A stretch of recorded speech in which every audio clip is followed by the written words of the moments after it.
কঠিন পরীক্ষায় ফেলেছিলেন। সিভিয়ার স্কিন ডিজিজ হয়েছিল ওনার। এমন এক ধরনের চর্মরোগ হয়েছিল বা দেহে এমন ধরনের পচনশীল একটা রোগ হয়েছিল, দেহে পচন ধরে গিয়েছিল। ফলে ওনার আশেপাশের লোকজন ওনাকে ছেড়ে অনেক দূরে চলে গিয়েছিল। উনি স্বাস্থ্যগতভাবে অনেক বেশি কষ্ট পেয়েছিলেন এই অসুস্থতায়, এই রোগে। কেউ এটাকে কুষ্ঠরোগ বলেছেন, কেউ এটাকে চর্মরোগ বলেছেন। এটা দিয়ে আল্লাহ তাআলা সাইয়েদনা আইয়ুব আলাইহিস সালামকে দীর্ঘদিন তিনি পরীক্ষা নিয়েছিলেন। পাশাপাশি উনার অনেক সম্পদ ছিল, এই সম্পদগুলো ধ্বংস হয়ে গিয়েছিল। উনার ছেলেমেয়েরা ইন্তেকাল করেছিল। এরকম একটি ভয়ংকরতম পরীক্ষার মধ্য দিয়ে তিনি জীবন কাটিয়েছেন এবং ধৈর্যের পরাকাষ্ঠা দেখিয়ে আল্লাহ তাআলার কাছে সম্মানিত হয়েছিলেন। তিনি এতটাই ধৈর্যের উৎকৃষ্ট নমুনা স্থাপন করতে পেরেছিলেন যে আল্লাহ তাআলা উনাকে সবের বলে আখ্যা দিয়েছেন, অর্থাৎ ধৈর্যশীল এবং নে'মাল আবদ বা অতি উত্তম বান্দা, সুন্দর বান্দা বলে সূরা সদে আল্লাহ তাআলা উল্লেখ করেছিলেন। আমরা যদি সরাসরি কালামুল্লাহ মাজিদের দিকে তাকাই তাহলে দেখব যে সূরাতুল আম্বিয়া এবং সূরাতুস সদ এই দুইটি আয়াতে আল্লাহ তাআলা আইয়ুব আলাইহিস সালামের ব্যাপারে আলোচনা করেছেন।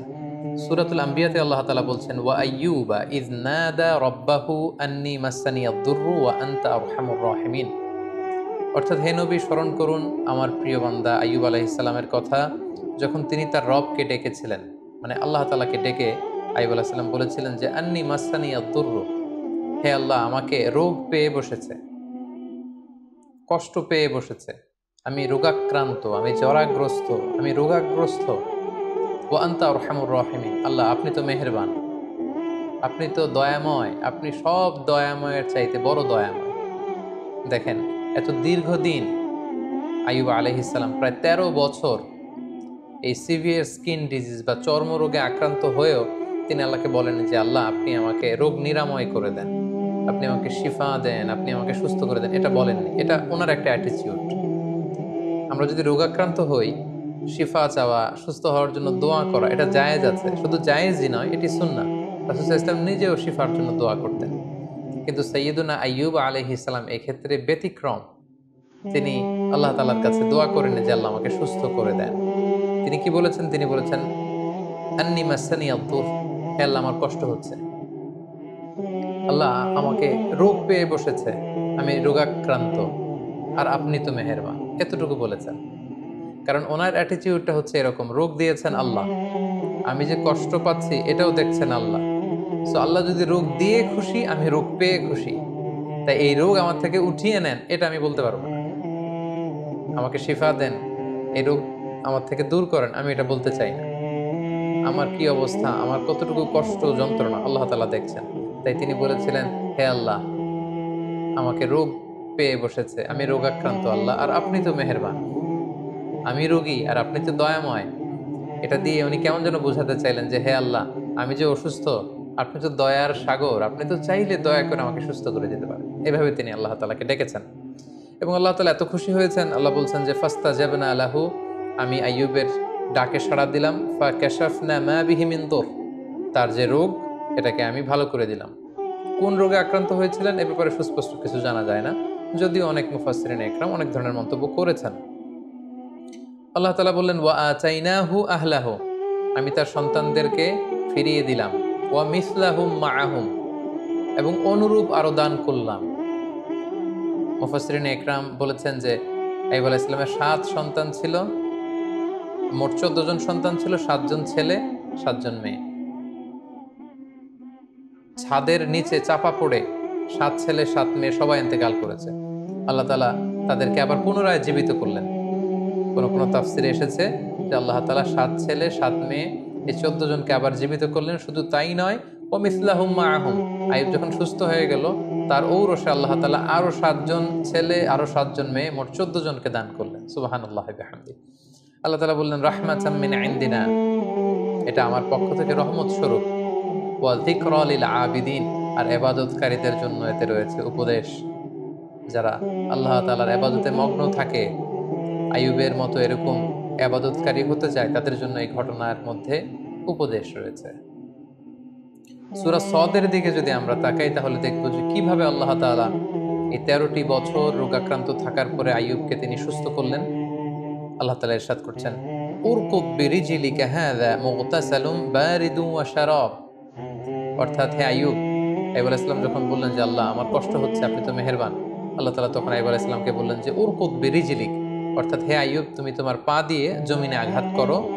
হাযা মুগতাসালুন বারিদ, সাথে সাথে এখান থেকে ঠান্ডা এক ধরনের ঝর্ণার পানি নিঃসরিত হবে। ওয়া শারাব, এবং এখান থেকে খাওয়ার পানি নিঃসরিত হবে। আল্লাহু আকবার। 13 বছর পর আল্লাহ প্রত্যাদেশ করলেন পা দিয়ে আঘাত করো, তিনি পা দিয়ে আঘাত করলেন, সাথে সাথে এখানে ঠান্ডা পানি মজুদ হয়ে গেল। এই ঠান্ডা পানি দিয়ে আইয়ুব আলাইহিস সালাম গোসল করলেন। গোসল করার সাথে সাথে আল্লাহ তাআলার মেহেরবানিতে তার দেহের সব চর্মরোগ, কুষ্ঠরোগ, ক্ষতিকারক সব কিছু দেহ থেকে ঝরে পড়ে তিনি সতেজ সবল, আগের মতো সেরকম এনথিউজিয়াস্টিক, ওনার স্ট্যামিনা, এনার্জি, শক্তি সব তিনি ফিরে পেলেন। এবং আল্লাহ তাআলা বললেন ও শারাব, এবং এখান থেকে খাও। তিনি এই ঠান্ডা পানি যখন পান করলেন তিনি আগের মতো সতেজ সবল তিনি হয়ে গেলেন। আল্লাহ তাআলা বললেন ওয়া ওয়াহাবনা লাহু আহলাহু ওয়া মিসলাহুম মাআহুম, আমি তার সন্তানদেরকে ফিরিয়ে দিলাম এবং অনুরূপ সন্তান আমি আবার তাকে দান করলাম। যেটা আমরা একটু আগে উল্লেখ করেছি যে অনেক মুফাসসিরিন একরাম বলেছেন 7 ছেলে 7 মেয়ে ছিল, ওনার ব্যবসা প্রতিষ্ঠান ধ্বংস হয়ে গিয়েছে, ঘরের ছাদের নিচে চাপা পড়ে 7 ছেলে 7 মেয়ে ইন্তেকাল করেছে, আল্লাহ তাআলা তাদেরকে আবার জীবিত করে দিলেন এবং পরবর্তীতে আরো 7 7 14 জন সন্তান তাদেরকে ফিরিয়ে দিলেন। আবার নতুন করে আরো 7 জন ছেলে, আরো 7 জন মেয়ে, আরো 14 জন সন্তান সন্ততি আল্লাহ তাআলা আইয়ুব আলাইহিস সালামের ঔরসে দান করলেন। আল্লাহ তাআলা বললেন রাহমাতাম মিন ইনদিনা, আমার পক্ষ থেকে রহমত স্বরূপ আমি এটা দিয়েছি। ওয়া যিকরা লিউলিল আলবাব, এবং যারা জ্ঞানী তাদের জন্য আমি এখানে উপদেশ রেখে দিয়েছি। এবং এই আয়াতের সর্বশেষে তিনি উল্লেখ করলেন ইন্না ওয়াজদানাহু সাবিরান, আমি আমার আইয়ুবকে ধৈর্যশীল পেয়েছি। সুবহানাল্লাহ। আল্লাহ তাআলার পক্ষ থেকে এরকম একটি সার্টিফাই করা, এরকম উপাধি দেয়া যে আমি আমার আইয়ুবকে সবের পেয়েছি, ধৈর্যশীল বান্দা পেয়েছি। ইন্নাহু নি'মাল আবদু ইন্নাহু আওয়াব, নিশ্চয় সে উত্তম বান্দা, সে আমার অত্যন্ত ভালো একজন বান্দা, উত্তম বান্দা, সুন্দর বান্দা। ইন্নাহু আওয়াব, সে সবসময় আমার দিকে ফিরে আসে, সে রব অভিমুখী, সে আল্লাহ অভিমুখী। সুবহানাল্লাহ। তাহলে এই আয়াত থেকে তিনি 13 বছর অসুস্থ থাকার পরে কোন প্রক্রিয়ায় সুস্থ হলেন সেটা জানলাম। পায়ের আঘাতে আল্লাহ তাআলা ঝর্ণার ব্যবস্থা করলেন বা কুয়ার ব্যবস্থা করলেন, সেই পানি দিয়ে গোসল করলেন, তিনি পান করলেন, আল্লাহ তাআলা তাকে সুস্থ করে দিলেন, ওনার সম্পদ ফিরিয়ে দিলেন, সন্তান ফিরিয়ে দিলেন, এবং তাকে আল্লাহ তাআলা ধৈর্যশীল এবং উত্তম বান্দা বলে ঘোষণা করলেন। এবং অনেক মুফাসসিরিন একরাম উল্লেখ করেছেন যে উনি যখন অসুস্থ ছিলেন, চর্মরোগে আক্রান্ত, ওনার আত্মীয় স্বজন প্রতিবেশী সবাই ওনার থেকে মুখ ফিরিয়ে দূরে চলে গিয়েছে, কেবল ওনার স্ত্রী ওনাকে ছেড়ে দূরে কোথাও যায়নি। ওনার স্ত্রী অন্য জায়গায়, মানুষের বাড়িতে বাড়িতে বিভিন্ন জায়গায় তিনি কাজ করতেন, কাজের বিনিময়ে যে অর্থ পেতেন এটা দিয়ে তিনি স্বামীর জন্য খাবার কিনে আনতেন, স্বামীর সেবা শুশ্রূষা করতেন। এই 13টি বছর তিনি তার অসুস্থ স্বামী আইয়ুব আলাইহিস সালামকে আগলে রেখেছিলেন, স্বামীকে ছেড়ে তিনি কোথাও চলে যাননি।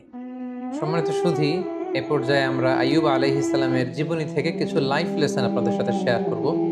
প্রথম যে লেসনটি আমরা পাই সেটা হচ্ছে sickness could be a test.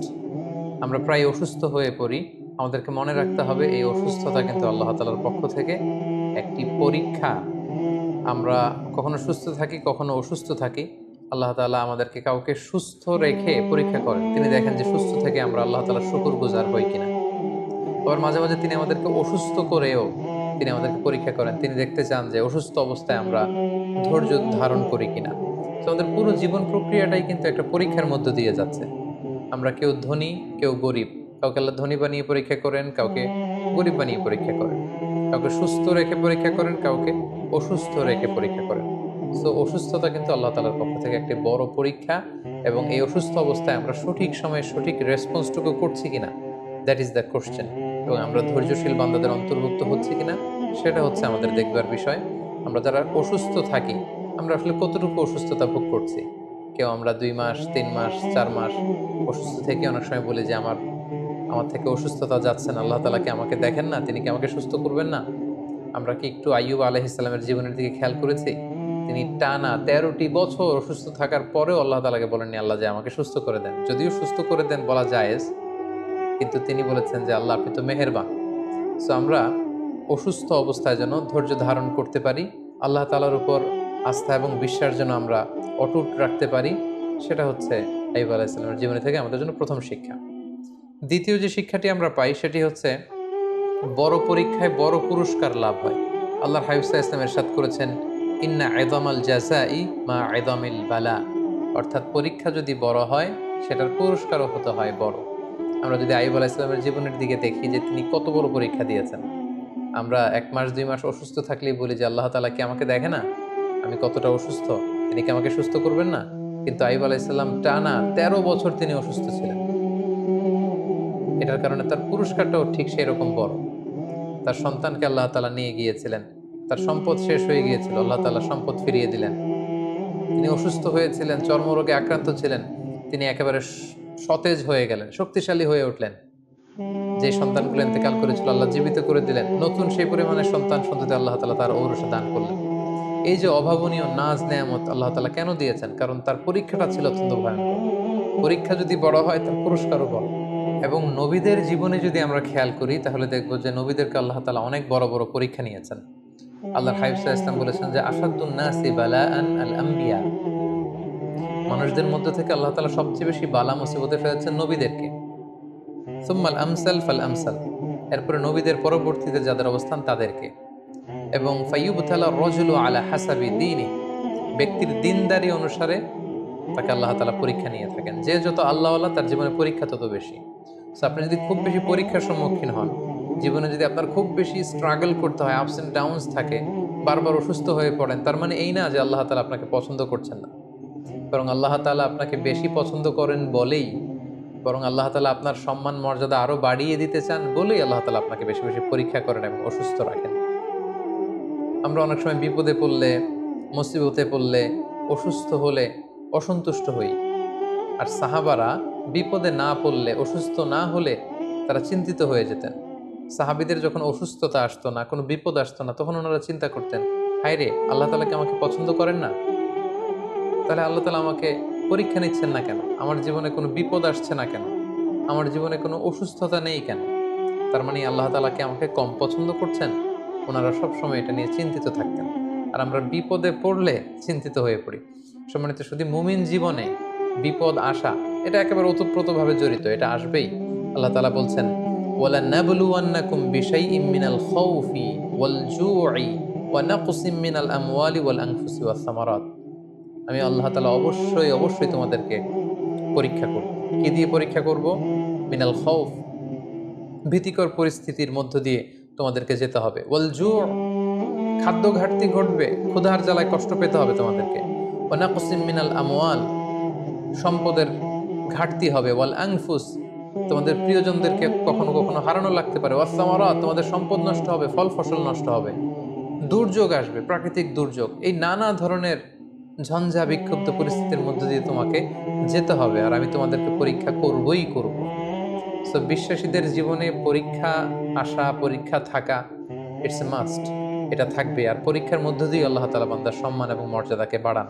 আর মনে রাখতে হবে পরীক্ষা যত বড়, উত্তীর্ণ হতে পারলে এটার পুরস্কারও অনেক বড়। সাইয়েদনা আইয়ুব আলাইহিস সালামের এই জীবনীতে আমরা এটা দেখতে পেয়েছি।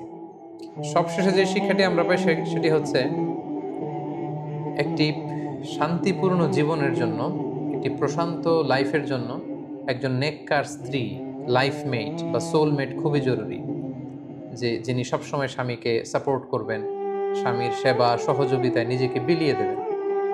এরকম একজন নেককার স্ত্রী থাকাটা জীবনে সফল হওয়ার ক্ষেত্রে অনেক বড় ভূমিকা রাখে, যেটা আমরা আইয়ুব আলাইহিস সালামের জীবনীতে কিন্তু দেখেছি যে ওনার আত্মীয় স্বজন, পাড়া প্রতিবেশী সবাই যখন ওনাকে ছেড়ে চলে গিয়েছে, ওনার স্ত্রী কিন্তু ওনাকে ছেড়ে যায়নি।